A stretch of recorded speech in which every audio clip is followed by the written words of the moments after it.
Janelle Ferrer with Waypoint Realty here, and I wanted to talk a little bit about how to avoid buyer's remorse in this market.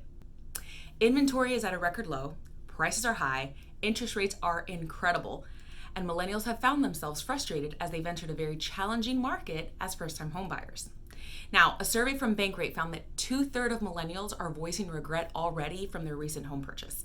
They have felt the pressure of going above asking price, having to pay above the appraised value, all of those discrepancies, getting outbid over and over again, getting desperate and basically compromising and choosing a home that kind of matched the criteria that they initially wanted, but at this point feeling just desperate that they had to hurry up and get into a home.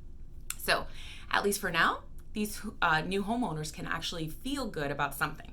With inventory as low as it is and new construction years behind, all studies are saying and pointing to equity in homes because prices are going to continue to rise in the near future. That's according to Chief Economist of the National Association of Realtors.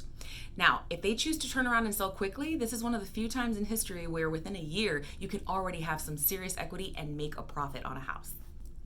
More importantly, though, is helping these home buyers avoid remorse altogether. Now, one of the things we've advised first-time home buyers is save and wait. That way they have more buying power and they can avoid compromising on something that they can't see themselves living in for 7 to 10 years, which is the average time span that homeowners are staying in their home. It's important for buyers to understand what bidding wars look like in advance, what to expect, have a number that they're willing to spend before submitting an offer.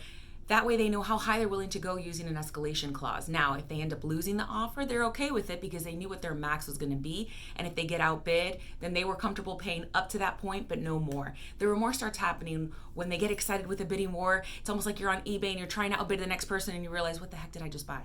So it's really that getting all wrapped up in the emotions of the outbidding war. But when you set yourself up in advance and say, this is the max that I'm willing to go on this property regardless, then if you get outbid, it's already a mental preparation to help you get, in the mindset of, I'm not going to go above this and it's okay if we lose it. And then we'll continue the search.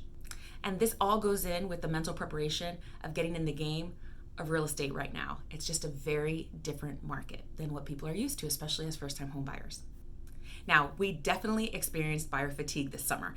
Buyers were sick and tired of submitting multiple offers and seeing overpriced homes slip away time after time after time. So this is what needs to happen. It is important to look at trends. I cannot emphasize this enough.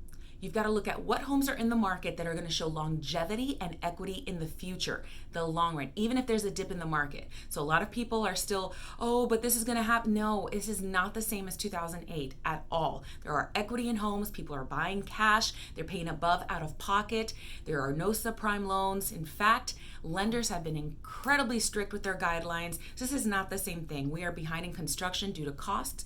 So it's going to be a while before we start seeing a normal influx of inventory. I'm not even saying a surplus. I'm saying a regular amount of inventory that's going to match at least a little bit closer to the demand of the buyers that are in the market. So you've got to look ahead. I want you to consider the price that you're going to pay today versus the price of what it'll be in a decade. That's the way investors look at properties. That's the way you need to look at your home investment. We have to teach our clients not to look at the market today when they purchase, but rather how much will it be worth in the future? If it's overvalued and it needs a lot of work and it's more than you're willing to do now, then it's time to move on. But it's all about counting the cost. Is it worth the price in the renovations now versus what the market will be when they're ready to sell? If so, those are the things that definitely need to be considered with home buyers, especially when they don't have the vision or the understanding of the ebb and flow of a market and what can really happen when they make an investment now. I think one of the most frustrating things for people is saying, well, a few years ago they bought this house for this amount, or 10 years ago, or 20. Those prices aren't going to happen again. If there is a dip, it'll never crash down the way it was before. And you can see this in other markets that are overly saturated. In California, New York is very similar. Florida is getting an influx of buyers from these markets who think our prices are incredible compared to their markets. And we're looking at them like, oh my gosh, prices are expensive. But you need to forecast what Florida is going to look like in the next decade, 15, 20 years. There's only so much beach space that's going to be available. There's only so much city space that's going to be available. So when you look at prices now, don't get overwhelmed with the price now. Look ahead and look at what's coming. At Waypoint, we discuss this with our clients so they have a better understanding of expectations so that they can help avoid the risk of buyer's remorse. If you have any questions about the market or you're looking to buy or sell, please give us a call at 407-801-9914.